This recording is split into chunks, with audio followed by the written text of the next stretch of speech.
Hey guys, just want to drop a quick video, but I took off work today. I wasn't feeling 100% and I was troubled in my spirit concerning some things. I've been seeking God for the answers concerning some things.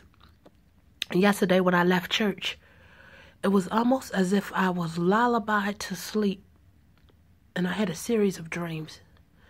Sometimes God has to put you to sleep so you can hear him clearly. I've been seeking God for some things, concerning some things.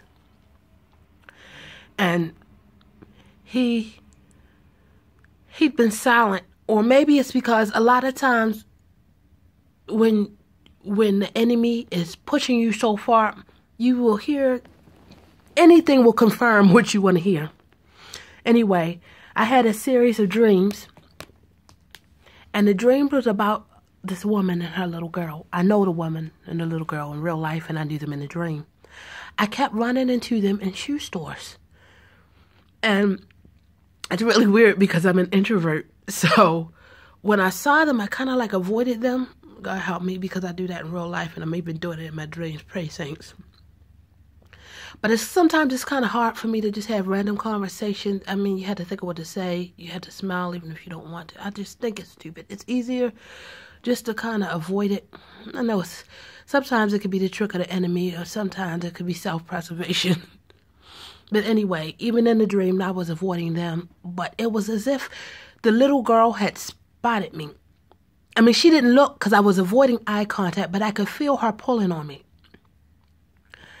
And then I'd wake up.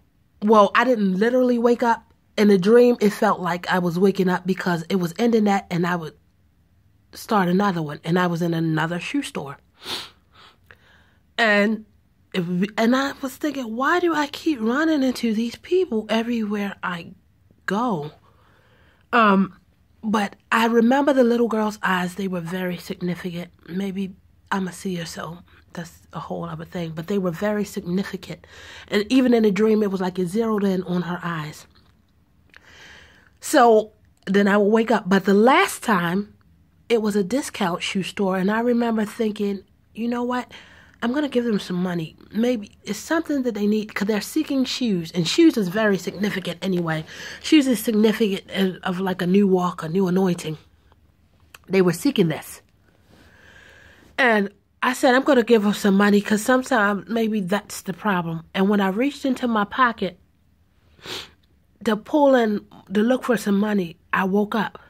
God said, this is the answer that you're seeking. Lately, I've been feeling really, really, really uncomfortable in everything. I hate my job. I hate my city. I hate the state. I hate the church. I hate everything. Just being transparent. And just uncomfortable. Not really heat, that's a strong word, but I was seeking to move.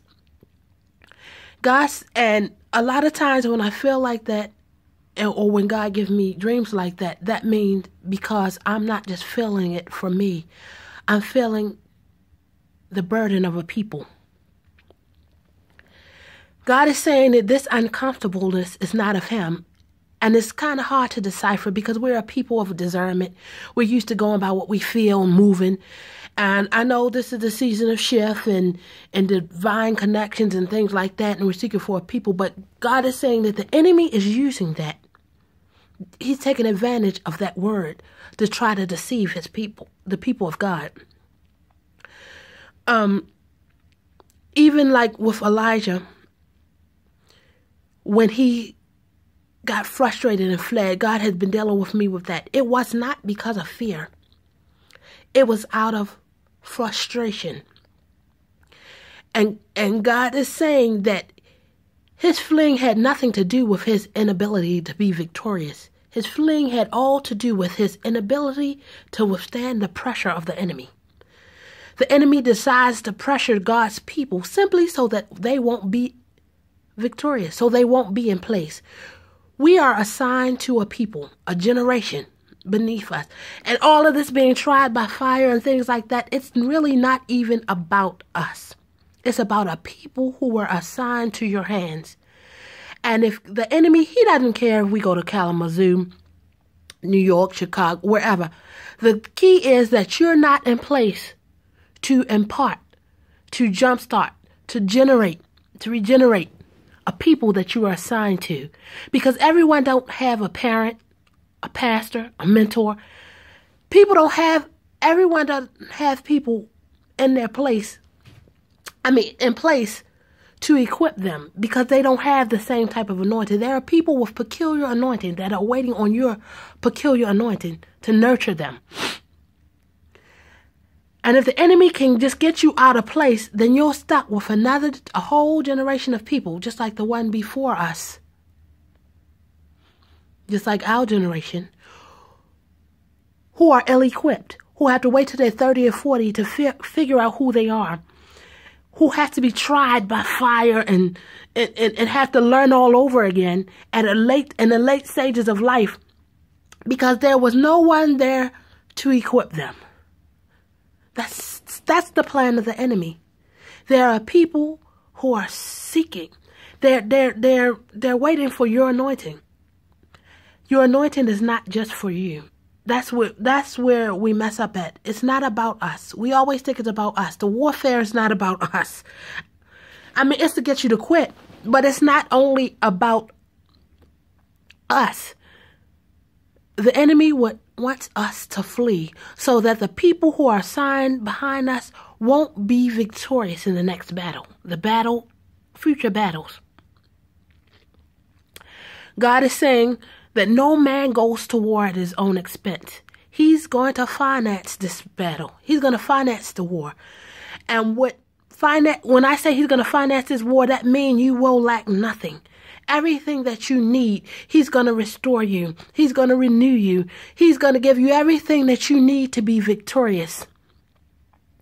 You won't go to war at your own expense. Do not flee. There are a company of people who are assigned to your hands that are waiting to simply be. They're waiting to be activated by your anointing. The enemy,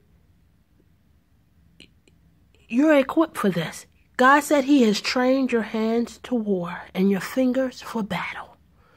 Do not flee. There are a people who are waiting for you to activate them.